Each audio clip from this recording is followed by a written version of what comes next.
तर नाशिकमधला भोंदूबाबा खरातच्या प्रकरणामध्ये अनेक धक्कादायक माहिती आता समोर आली आहे। आतापर्यंतच्या तपासात लैंगिक शोषणाचे 100हून अधिक व्हिडिओ समोर आलेत। नेते मंडळी भोंदूबाबाच्या जाळ्यामध्ये अडकलेत। शिंदेंसह अनेक नेत्यांचे फोटो या भोंदूबाबा खरात बरोबर आहेत। नाशिकमधला भोंदूबाबा अशोक खरातच्या प्रकरणात अनेक धक्कादायक माहिती समोर आली आहे। आतापर्यंतच्या तपासात लैंगिक शोषणाचे 100हून अधिक व्हिडिओ असल्याची माहिती समोर आली आहे। लैंगिक शोषणाचे 58 नाही तर 100हून अधिक व्हिडिओ समोर आले। शिर्डी प्रकरणामधील आरोपी नीरज जाधवने हे व्हिडिओ काढल्याचा संशय आहे।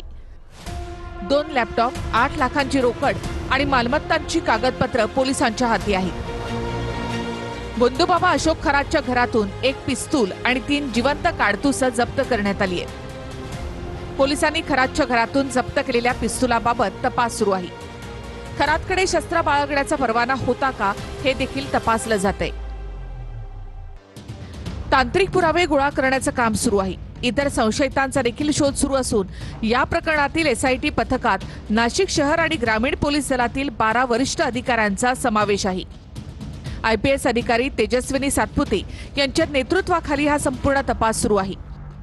या भोंदूबाबाकडे नाशिकमध्ये अलिशान बंगला, कॅनडा कॉर्नर जवळ कार्यालय तसंच पाथर्डी परिसरातील सुमारे 30 एकर जमीन आणि इतर ठिकाणी मालमत्ता असल्याचं उघड झालंय।